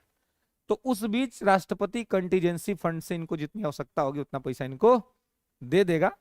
सरकार अपना काम करेगी, और जैसे बजट पास होगा तो सरकार का पहला काम होगा कि जितना पैसा कंटीजेंसी फंड से निकाले हैं उतना पैसा निकाल करके फिर उसमें रखवा देना है। मतलब वो आकस्मिक निधि है, ये हर आदमी के, मतलब हम लोग घर में भी देखते हैं कि वो निधि रहता है कि भाई यहां से पैसा खर्चा नहीं करना, ये तो हमेशा रहेगा कंसोलिडेटेड फंड, है ना, कि भाई सॉरी कंटीजेंसी फंड, कि यहां पर से हमको पैसा तब निकालना जब हमारे पास पैसा नहीं रहेगा। ये तो मान लीजिए कि पैसा आपके पास अचानक से खत्म हो गया तो क्या करिएगा? ये प्रबंधन का नियम होता है कि अपने पास एक कंटीजेंसी फंड जरूर रखिए, आकस्मिक निधि, कि उस आकस्मिक निधि से आवश्यकता पड़ने पर आप पैसा निकाल पाए, है ना। ये नहीं कि जितना है उतना खर्चा कर दिए, खर्चा कर दिए तो क्या होगा? श्रीलंका का हाल हो जाएगा, है ना, आपातकाल लग जाएगा। तो नियम कहता है कि पहले अपना इनकम देखिए, इनकम के हिसाब से अपना एक्सपेंडिचर निश्चित निश्चित कीजिए, और उसमें से भी अपना सेविंग का ख्याल रखिए, है ना। अब देखते हैं, एक समुदाय होता है मारवाड़ी समुदाय, है ना। आप पाएंगे कि मारवाड़ी समुदाय में गरीबी न के बराबर होती है, वहां पे गरीबी नहीं होती है।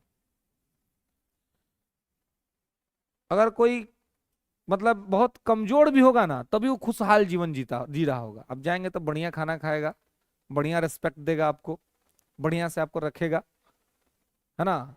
हाँ, बर्बाद वो लोग नहीं होने देता है कोई चीज, है ना, बर्बाद वो लोग कोई चीज नहीं होने देता है, एकदम लिमिट में, है ना। आपको सब कुछ देगा लेकिन डिमांड के हिसाब से। जैसे अब हम लोग जो शुद्ध, जो हम लोग बिहारी आदमी हैं, तो हम लोग क्या, कोई भोजन पे आमंत्रित अगर हम लोग किसी को कर दे तो पूरा खिलाते हैं। अब पहले ही ये पूरा परोस देते हैं धर करके, खाइए ना।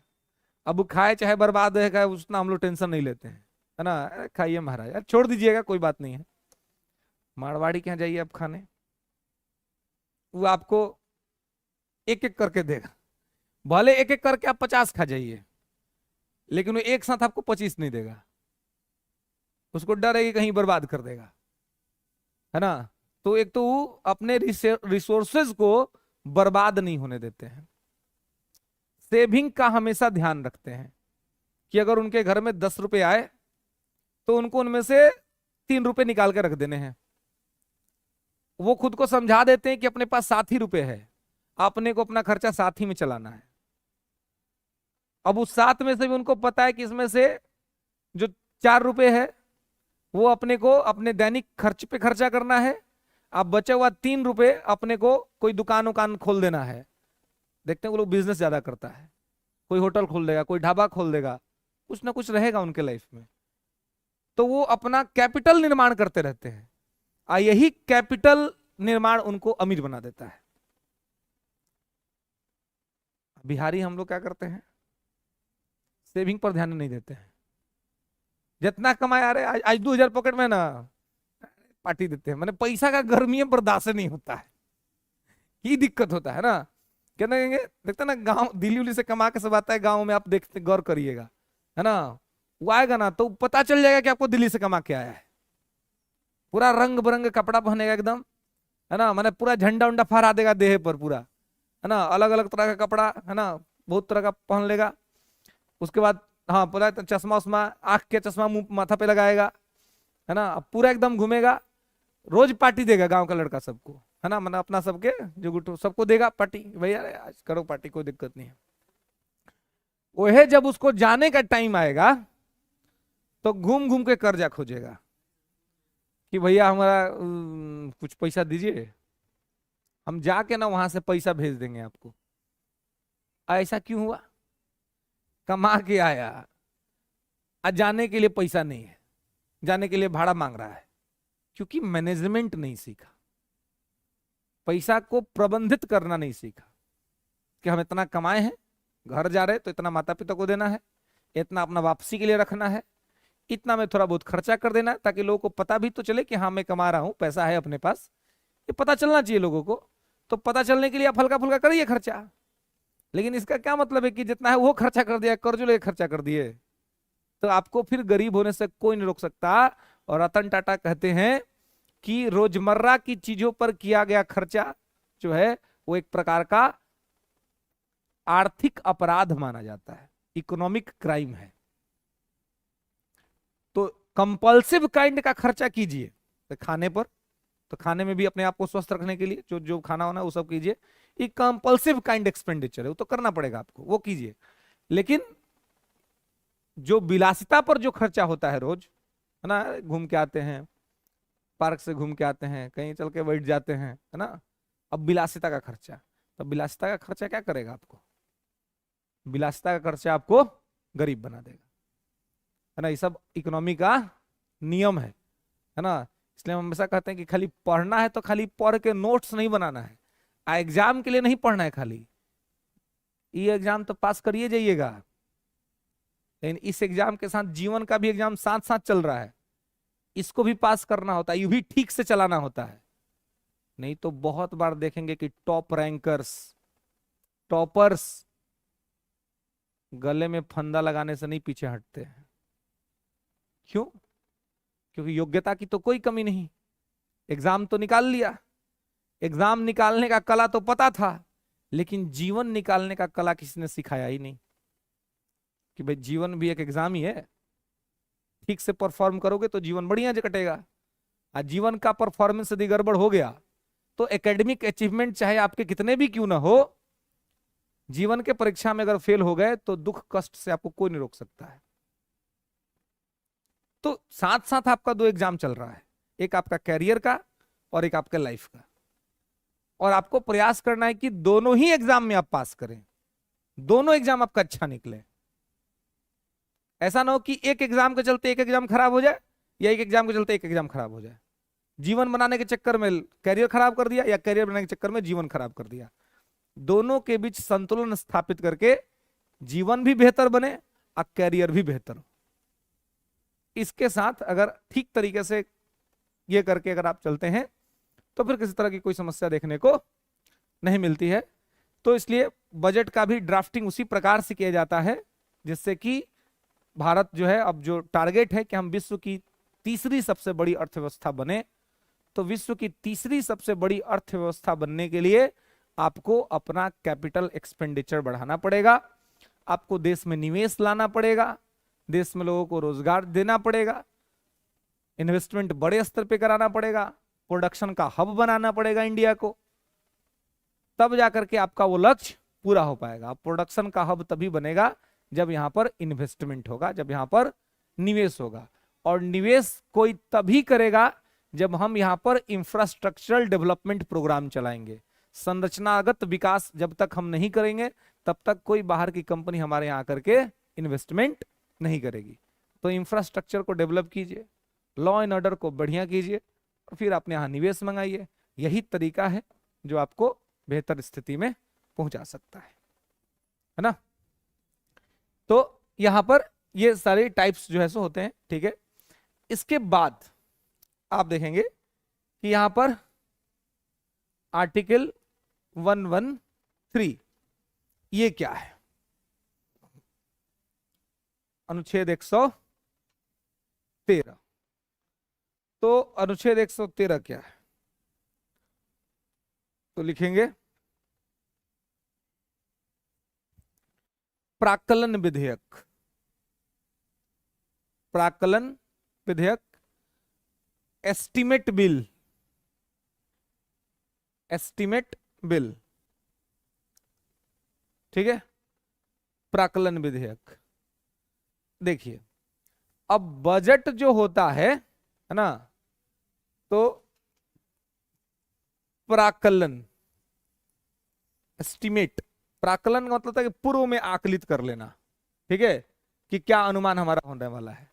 तो बजट तो एक तो समग्र होता है ना, कि चलिए हमारा 500 करोड़ का इनकम होगा, मान लीजिए 500 करोड़ का बजट हमने बना दिया, ठीक है।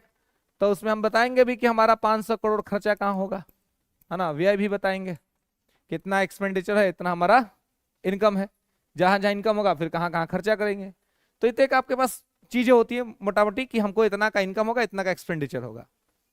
प्राक्कलन में क्या होता है कि आपको वास्तविक राशि बतानी होती है, कि मतलब लगभग कितने राशि का काम करेगा डिफरेंट डिफरेंट प्लेस पर, अलग अलग जगहों पर, क्योंकि अगर 500 करोड़ का आपका बजट है तो अलग अलग में अलग अलग खर्चे का अनुमान होगा। तो हर खर्च का जो अनुमान होता है वो आपका प्राक्कलन कहलाता है। उसमें आपको आकलित करना रहता है कि एक मतलब टॉपिक वाइज कि कैसे कैसे कहाँ कहाँ पे करते हैं। जैसे कि मान लीजिए कि आप गांव में रहते हैं और आपको पटना पढ़ने आना है, तो आप अपने पिताजी को कहेंगे कि भाई हमको पटना जाना है पढ़ने के लिए, तो वो कहेंगे कि भाई कितना खर्चा आएगा, तो आप एक सामान्य सा बजट बताइएगा कि हमको साल भर रहने के लिए 1-1.5 लाख रुपया का खर्चा आएगा, है ना, उसमें इंक्लूडिंग इंस्टीट्यूशन फी, हमारा खर्चा, खाना पीना, ये सब आप अपना बताइएगा कि हमको 1-1.5 लाख रुपया चाहिए। तो ये तो मान लीजिए 1.5 लाख रुपया आपका बजट हो गया कि हमको 1.5 लाख चाहिए। अब 1.5 लाख में आपको बताना होगा कि उसमें आपका रूम रेंट का क्या जाएगा, उसमें आपका इंस्टीट्यूशन फी क्या होगा, है ना, उसमें आपका जो स्टडी के लिए बुक्स आप खरीदेंगे उसमें क्या आपके एक्सपेंडिचर्स होंगे। तो ये सब फिर आपको आकलन करना होगा, और ये सब फिर आकलन करके आपको एक प्रॉपर डाटा देना पड़ेगा। तो यही सब जो अलग अलग डिपार्टमेंट्स के, अलग अलग विभाग के जो खर्चे का आकलन किया जाता है वो क्या कहलाता है, प्राक्कलन कहलाता है। और एक बार जब सबका प्राक्कलन हो जाएगा कि इतना इतना का है, तब फिर आर्टिकल 114 कहता है कि तब हम लेके आएंगे विनियोग विधेयक, तब लेके आएंगे एप्रोप्रिएशन बिल। पहले पिताजी को बता दिया कि 1.5 लाख रुपया लगेगा, फिर बता दिया कि कहां पर कितना लगेगा, तो टोटल 1.5 लाख कैसे होगा, तब अब फाइनल डाटा लेकर के आ गए कि चलिए अब इतना पैसा हमको दीजिए। समझ रहे बात। तो जब हम एप्रोप्रिएशन बिल लेके आएंगे 114 विनियोग विधेयक, तो विनियोग विधेयक ही वही विधेयक है जिससे आपका पैसा निकलेगा, पैसा निकलता है विनियोग विधेयक से। तो एक आपने मोटा मोटी आकलन कर दिया, और आकलन करके वो आपने दे दिया। अब विनियोग विधेयक में जो राशि होगा निश्चित, उस राशि से 1 रुपया भी ज्यादा आपको नहीं मिलेगा, है ना। एप्रोप्रिएशन बिल में जो राशि आप निश्चित करेंगे वही राशि आपको मिलेगा, ठीक है। अगर आपने यहां पर निश्चित कर दिया कि हमको 500 करोड़ चाहिए, तो 500 करोड़ आपको मिलेगा। हालांकि इस पर कटौती प्रस्ताव आता है, कट मोशन आता है ना, उस सरकार की मर्जी की कट मोशन को एक्सेप्ट करे ना करे, लेकिन संसद से विनियोग विधेयक जब पास होता है तभी संचित निधि से पैसा निकलता है। पैसा कहां से निकलता है, संचित निधि से, कंसोलिडेटेड फंड ऑफ इंडिया से संचित निधि से पैसा निकलता है। तो संचित निधि से पैसा निकालने के लिए आपको विनियोग विधेयक पास कराना पड़ता है ना, ठीक है। संचित निधि से पैसा निकालने के लिए कौन सा विधेयक पास करना पड़ता है, विनियोग विधेयक, ठीक है। ये पूछा जाता है कि संसद से यदि पैसा निकालना है तो कौन सा विधेयक पास करना पड़ेगा, विनियोग विधेयक, एप्रोप्रिएशन बिल, ठीक है। तो जब तक एप्रोप्रिएशन बिल पास नहीं होगा संसद 1 रुपया भी आपको नहीं देगी, है ना। तो इसलिए कहा जाता है कि संचित निधि पर किसका नियंत्रण रहता है, तो संसद का। संचित निधि पर संसद का नियंत्रण रहता है, और संचित निधि में किसका पैसा रहता है, तो भारत की आम जनता का पैसा रहता है। तो आम जनता का जितना पैसा जो हम लोग का जाता है टैक्स वैक्स कट करके, वो सब पैसा कंसोलिडेटेड फंड ऑफ इंडिया में जमा होता है। और वहीं से सारा पैसा निकल करके देश के लिए खर्चा होता है, सब पैसा वहीं जाके जमा होता है। नहीं, पीएम केयर फंड अलग है, वो स्पेशली बनाया था कोरोना काल में, पहले से उसका कोई अस्तित्व नहीं, इसका संविधान में कोई चर्चा और नहीं है, कहीं नहीं है। वो प्राइम मिनिस्टर ने अपना बनाया था पीएम केयर फंड, उसका बजट से कोई लेना देना नहीं है। हाँ, आकस्मिक निधि पर राष्ट्रपति का, कंटीजेंसी फंड राष्ट्रपति के कंट्रोल में है, और संचित निधि संसद के कंट्रोल में। यहां से 1 रुपया निकालना है तो संसद कहेगी तभी निकलेगा, संसद से आपको प्रस्ताव पास कराना पड़ेगा। और ये पूछा जाता है कि कौन सा प्रस्ताव, तो विनियोग प्रस्ताव, विनियोग विधेयक, एप्रोप्रिएशन बिल पास होगा। एप्रोप्रिएशन बिल पास हो जाएगा, उसके बाद ही आपको जो है सो पैसा मिलेगा, नहीं तो पैसा आपको नहीं मिलेगा। एक तो सिमिलर बजट का प्रोसेस है, और अचानक से भी सरकार के पास मान लीजिए पैसा की आवश्यकता नहीं है तो वो उसको विनियोग विधेयक ला करके वो पैसा निकाल सकती है। ठीक है, तो यहां पर ध्यान रखेंगे 114 के तहत क्या होता है, विनियोग विधेयक के तहत पैसा निकलता है। ठीक है, कोई दिक्कत?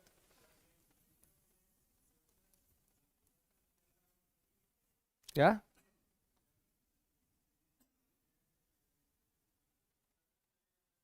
हाँ, तब बिना सत्र के कैसे निकलेगा? बैंक खुला रहेगा तो ना पैसा निकालिएगा, कि तालाब बंद है जाके पैसा लेके चलाइएगा? क्या? तो पहले से निकाल कर रखिए, कौन सा जरूरत पड़ गया? अगर थोड़ा ना आपको 12 बजे रात को पैसा काम पड़ जाएगा बैंक से कहते हैं खोलो हमको, सुप्रीम कोर्ट है। संसद जब चल रहा है उसी बीच ना विनियोग विधेयक पास होगा जी।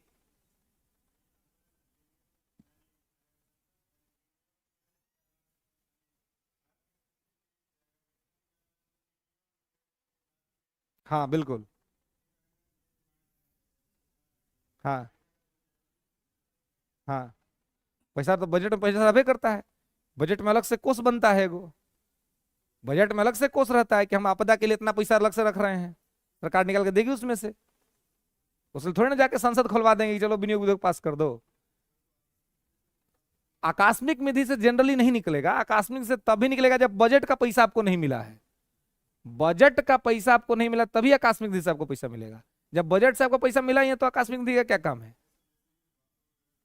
तो बाढ़ का बजट में रहता है, कोई भी बजट उठा के देखिएगा, बजट चाहे कोई भी बजट उठाइएगा तो सरकार राहत कार्य के लिए एक अलग फंडे बना देती है, उसमें अलग से रिजर्व पैसा रहता है कि हम उसमें खर्चा करेंगे, उसमें देंगे। अगर नहीं भी होगा ना तो सरकार बहुत सारा हिस्से का पैसा रहता है उठा के वहां पे खर्चा करती है, उसके लिए थोड़ी कि जाके उसको तुरंत विनियोग विधेयक पास कराना है। विनियोग विधेयक बजट के साथ पास होता है सामान्य तौर पे। अब बजट में जो पैसा रहता है वो पास हो जाता है, वहीं पर उतना पैसा सरकार को मिल जाता है, सरकार के पास अब वो है कि सरकार वहां से निकाल के अपना खर्चा कर रही है। और उसी में उसको आपदा राहत कोष भी रहता है कि भाई अगर आपदा कहीं पे आएगा साल भर के अंदर में तब वहां पे पैसा खर्चा करेंगे। ऐसा थोड़ी कि सरकार कंगाल बन के बैठल रहती है कि एकदम पैसा खत्म है ना, पैसा है नहीं है, अगर काम पड़ गया अचानक से, तो अगर बहुत ही अचानक से पड़ेगा तो सरकार के पास अलग सारे विभाग का भी पैसा है, वहां पे खर्चा करेगी। सरकार के लिए तुरंत ये नहीं जाना है। और संसद से पैसा तभी निकलेगा जब उसका सत्र चल रहा होगा, बिना सत्र चलते पैसा निकलेगा ही नहीं। विनियोग विधेयक आपको पास करना पड़ेगा, अप्रोप्रिएशन बिल तभी होगा और उस सत्र में ही होगा। इसलिए हमने कहा कि बैंक खुला रहेगा तबे पैसा निकलेगा। आपके अकाउंट में पैसा भले है, अब बैंक में बंद है, एटीएम बंद है, कहां से निकलेगा पैसा? आपको पता है कि कल आपको काम लग सकता है तो उतना आवश्यकता का पैसा निकाल कर रखिए अपने पास घर में। सरकार वही काम करती है, सरकार एक बजट अपना पास करा लेती है, उतना पैसा का एस्टिमेट उसके पास रहता है और वो आराम से उस पर अपना काम करती है। उसको रोज रोज संसद का गेट खटखटाने का जरूरत नहीं पड़ता है, क्योंकि ये करना पड़ेगा तो विपक्ष जानबूझ के डिले कर देगा ना, विपक्ष जानबूझ के डिले कर देगा, पास ही नहीं होने देगा। इसलिए वित्तीय वर्ष स्टार्टिंग में ही सरकार सब तैयारी कर लेती है कि हम पहले ही से अपना पैसा का इंतजाम कर ले। और कंटीजेंसी फंड की आवश्यकता केवल तभी पड़ता है जब बजट का पैसा नहीं मिला है। इसलिए पहला काम होता है सरकार का बजट पास करना, बजट पास होने में टाइम लगता है, तो इस बीच तब तक पैसा का काम पड़ गया तो सरकार राष्ट्रपति से कही कि हमको पैसा दे दीजिए, राष्ट्रपति दे देंगे पैसा।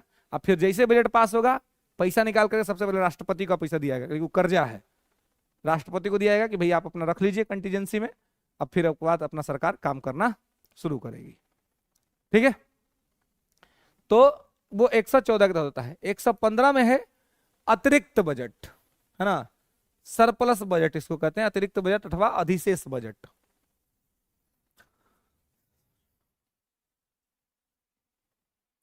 अतिरिक्त बजट अथवा अधिशेष बजट।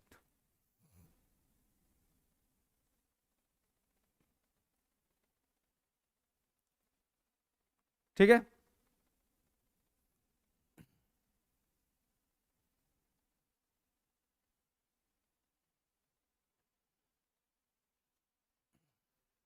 तो अतिरिक्त बजट अथवा अधिशेष बजट। ठीक है, चलिए इसको देखेंगे नेक्स्ट क्लास में। ठीक है, कि अतिरिक्त बजट या अधिशेष बजट क्या होता है।